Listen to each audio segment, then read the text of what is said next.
नमस्ते, आदाब, सत श्री अकाल, वेलकम, स्वागत है आपका जनता की आवाज न्यूज 24/7। मैं शाहिद खान और मेरे साथ short circuit news Anwar Khan. आज हम दोनों यहाँ पर अपने न्यूज रूम में आज के मौजूदा हालात के जो आज के दौर के जो मौजूदा मुद्दे हैं उस पे बातचीत करने के लिए अनवर भाई मेरे साथ हैं, जो कि यूट्यूब प्लेटफॉर्म पे शॉर्ट सर्किट न्यूज के नाम से चैनल चलाते हैं। और जैसे कि आप जानते हैं, मेरा चैनल है जनता की आवाज न्यूज 24/7। तो अनवर भाई, शुरू करते हैं।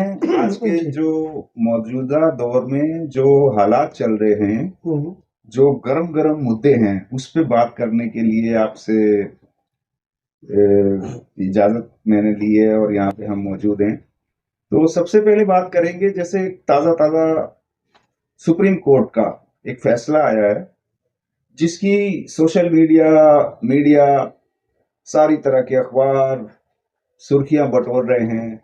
और उसमें ये बताया गया है कि इलेक्टोरल बॉन्ड जो है वो असंवैधानिक है, गैर कानूनी है। गैर कानूनी तरीके से 2017 से अब तक जो राजनीतिक पार्टियों ने चंदा बटोरा, उसमें 16,000 करोड़ रुपए का चंदा जो इकट्ठा किया गया, और उसमें एक इतनी बड़ी तादाद, जैसे कि 90% बताया जा रहा है कि वो बीजेपी को मिला। तो अरुण जेटली जी ने इसकी शुरुआत की थी इलेक्टोरल बॉन्ड चला के, जिसमें कि कानून में फेरबदल किए गए अपनी सुविधाओं के हिसाब से। तो सुप्रीम कोर्ट का फैसला इतने सालों के बाद आया, जबकि ये अब से 5 साल पहले ही आ जाना चाहिए था, तो शायद इतनी ज्यादा खराबियां पैदा नहीं होती। तो देर से ही सही, लेकिन सुप्रीम कोर्ट से जो ये फैसला आया है, जिसने कि बीजेपी की और खास करके नरेंद्र मोदी की चूल्हे हिला के रख दिए हैं।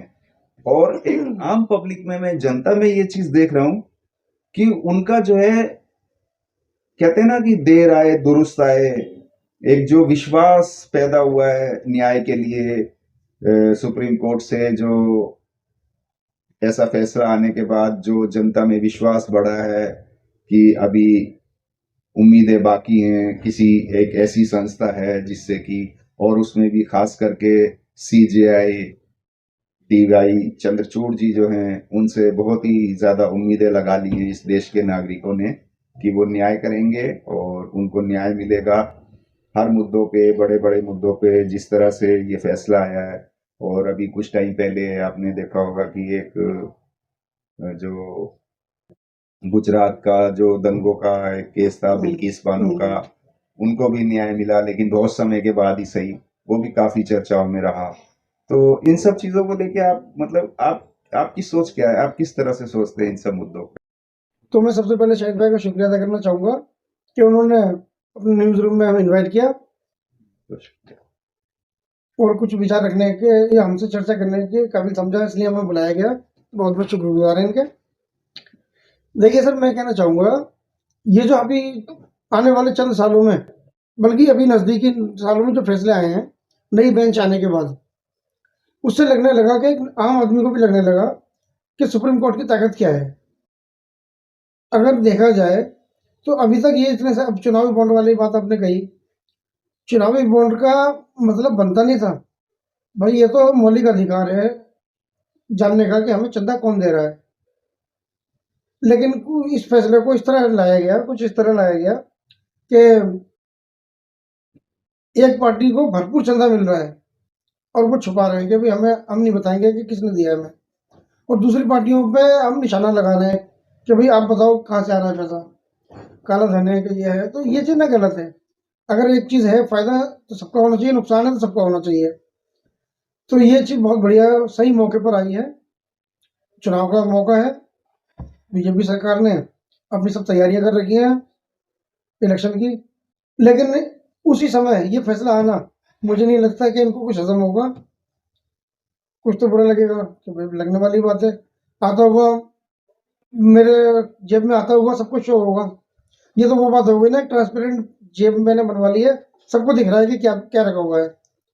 अच्छा, मैंने ये भी देखा कि इसमें एक बीजेपी के सांसद हैं, वो कह रहे थे कि इस वक्त हालात ऐसे हैं कि ये सब कुछ जो करा धरा है, ये पूरा बीजेपी की पार्टी का नहीं है। बीजेपी में भी सारे लोग बुरे नहीं हैं, कार्यकर्ता या नेता, लेकिन ये एक दो लोगों का करा हुआ काम है। इससे पूरी की पूरी बीजेपी पार्टी जो है वो बदनाम हो रही है, और वो क्या जवाब देंगे अब जनता के बीच में जाके। तो नैतिकता के आधार पे मोदी को, नरेंद्र मोदी जी को इस्तीफा दे देना चाहिए। सर इस्तीफे के तो कई कारण आए थे बीच में, जब जब हमारे देश में कुछ ऐसी चीजें आई जो सरकार के मौजूदा रहते हुए वो चीजें हो गई, चाहते तो वो रोक भी सकते थे। मणिपुर का कितना समय तक रहा, लेकिन सरकार ने और जगह जाकर अपना मनोरंजन स्थल देखे, सब कुछ किया, और जगह जा रहे हैं, विदेशों में जा रहे हैं, लेकिन एक सिर्फ ऑर्डर ही तो देना होता है मणिपुर के लिए, अपनी मिलिट्री को एक ऑर्डर देना होता है, या वहाँ की जो सरकार चल रही थी उसको सख्ती से ऑर्डर देते, नहीं दिया।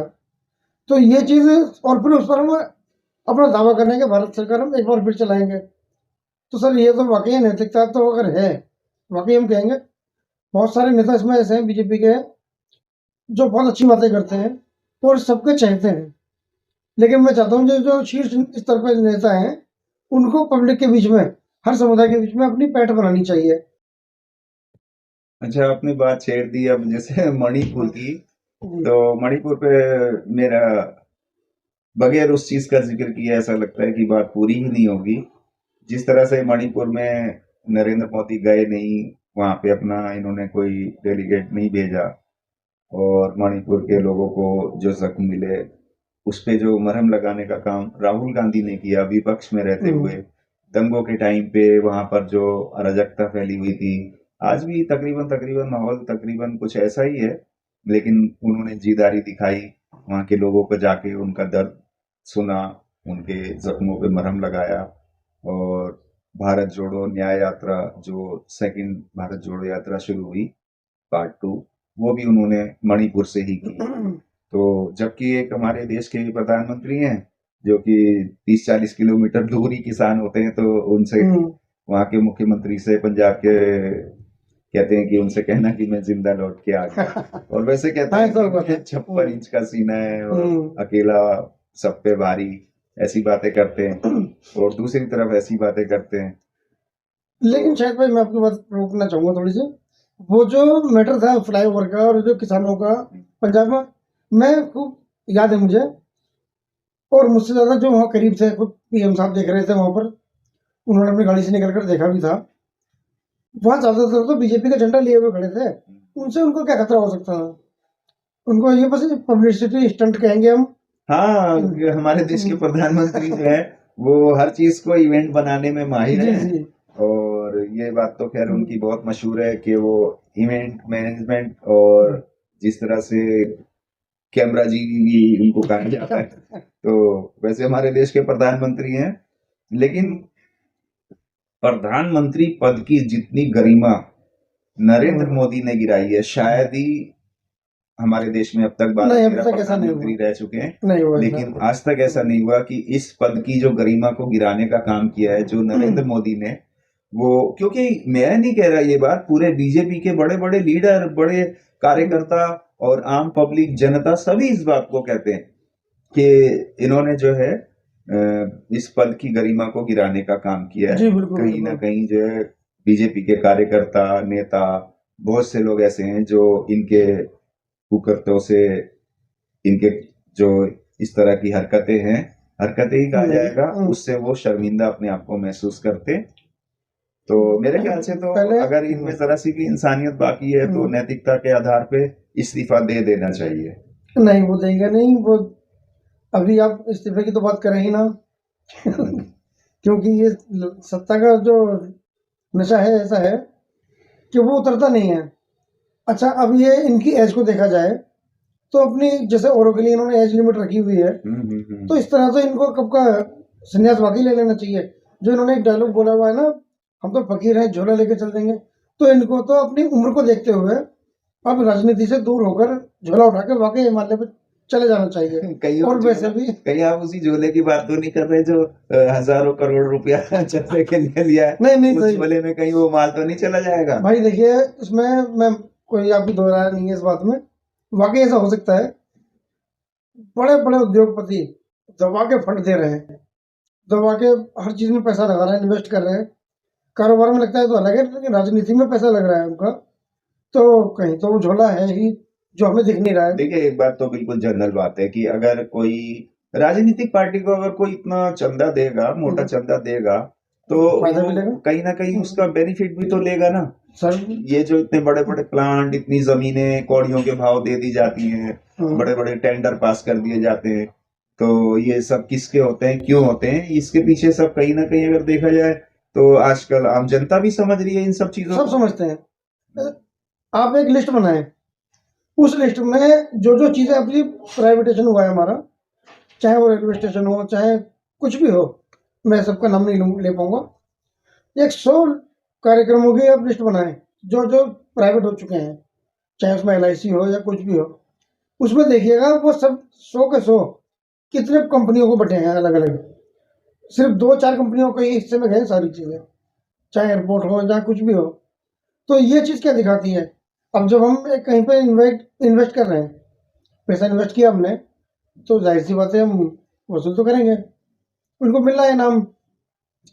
अच्छा, अब जैसे एक मुद्दे पे बात करते हैं, जो किसानों का मुद्दा चल रहा है कि जो अभी शंभू बॉर्डर पे जिस तरह से शेलिंग हुई, उनके ऊपर आंसू गैस के गोले छोड़े गए, छर्रे, बहुत 100 से जी ज्यादा जी हाँ, किसान जख्मी घायल भी हुए और कुछ हमारे जवान भी घायल हुए।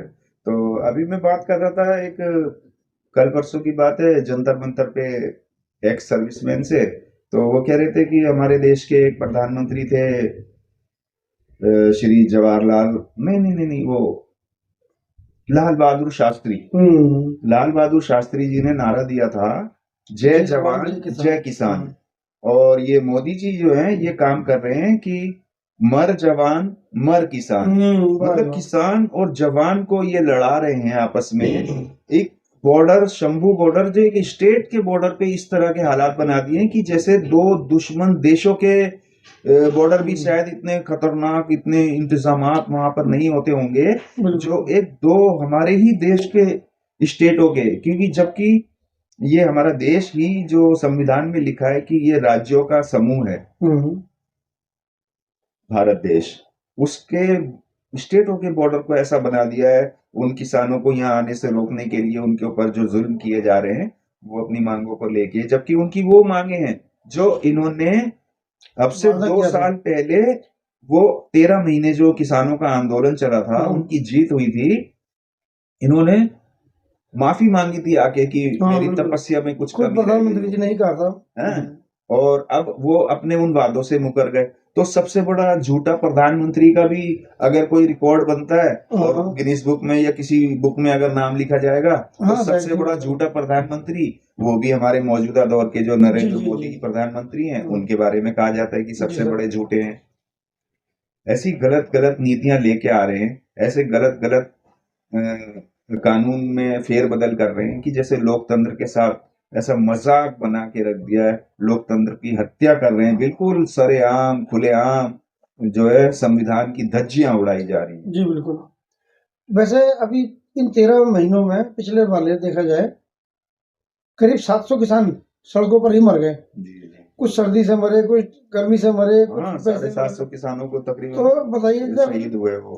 कहीं क्या वो भी कुछ अपना हक लेने आए हुए थे और सड़कों पर ही तड़प तड़प कर जान दे दी उन्होंने।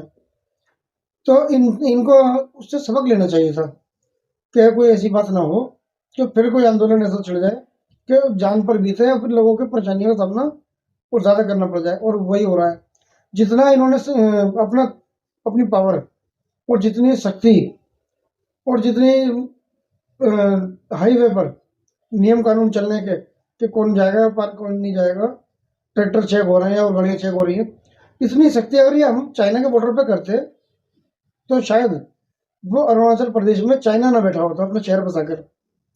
तो ये जहाँ शक्ति होनी चाहिए, जहाँ बॉर्डर सख्त होने चाहिए, वहां तो होते नहीं है।